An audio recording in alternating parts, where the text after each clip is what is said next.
I was originally born in Guatemala City. Then I moved to New Orleans and I had 2 little boys. And the best time of our life was during Christmas because we spent a lot of time, preparing for the holidays and decorating trees, and I was very festive. I was Miss Santa. I came from a decent family. So after high school, I went to college, and during college, I began my road to, I guess you could say, the dark side to a certain extent.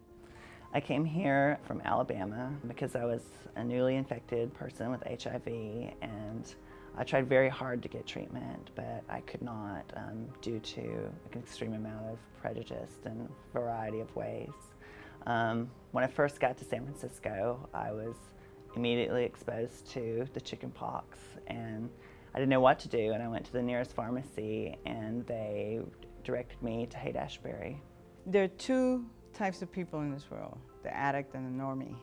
When you use and use and use and drink and drink and drink, if you're an addict, you're going to take this turn towards darkness. If you're a normie, you're going to continue to do that and hold a job and go to bed and wake up and do the normal things. An addict doesn't do that. I would stay locked up in the bathroom for days at a time. My drug of choice was smoking crack cocaine and drinking alcohol. One day, my bathroom door came down, and they just had enough of me being locked up. That's when I decided that I needed to leave. And I got into my car, and when I looked up, my youngest had run behind me and into the street and fell to his knees, and he clutched his heart and just said, "Mom, please don't leave us again. Enough is enough. Can you just stay home?" I couldn't deal with it, and I knew I needed to leave. I needed to go find where I could get high. And for the next 10 years, I spent my life on the streets. For about 10 years, I was using crack cocaine. When I was on the street, I would sit on a stair step or a bus stop. I would miss being able to go to my grandmother's house or being able to go to my mom's house. Even though I would walk around and I would be so uncomfortable in my addiction, I knew that there was something better, and I just felt the potential in myself.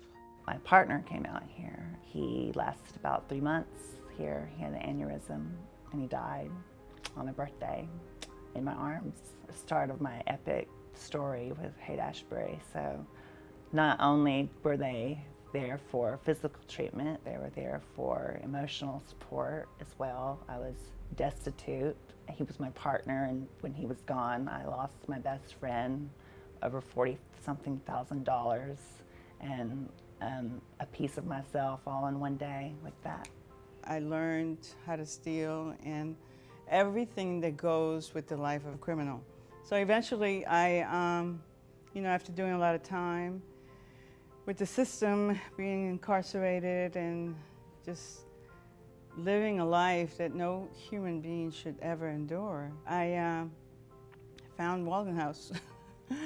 So eventually I was arrested, and I said, I am starting to get comfortable with doing time, and this is not okay.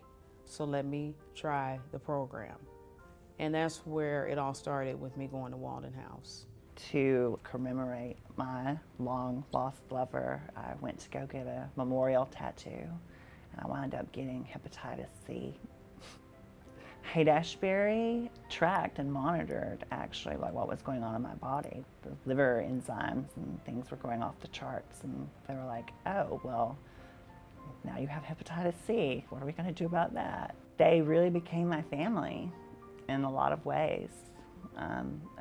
They supported me. They're like this nexus of the healthcare web where services they connect you to them and they find you what you need.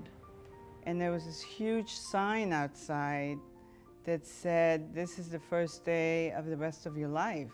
That's where my life began. It was like, I want to learn, I want to learn. Teach me. I was like a sponge because I had no idea how to live. My kids were my life and I needed them back. And Walden House gave that to me. They gave that to me. So while I was in program, my dad was sick. with cancer. I had the supportive structure around me. Every time I had to leave the house to visit my family, I had to bring somebody with me. When I went to the funeral, I brought somebody with me. And then when I came back into the facility, it was a safe environment. I wanted to be a staff member. I wanted to work for Walton House. And so I went onto their website and I thought, you know what, I'm just going to apply to everything they have, I don't care.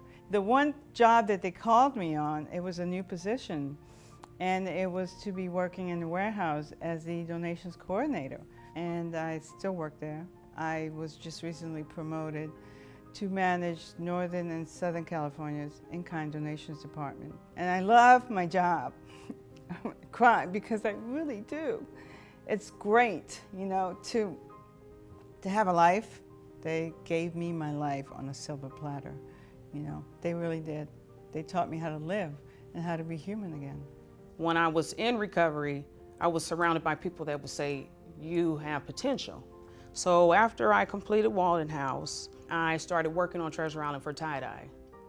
I worked for about 4 years, but then I decided to go ahead and pursue a master's degree. So I enrolled at the University of San Francisco, and right now I'm in graduate school for nonprofit administration, graduate degree, and I'm almost done. I'll be done in December, which is great. Feels really good. Even at times when I didn't feel like I could do this for any person, it's not even myself, I was like, they've all just given so much that I can't stop either. They instill you with this spirit, this never-ending human spirit. It just, what happens to one of us happens to all of us, so don't quit. Don't ever quit.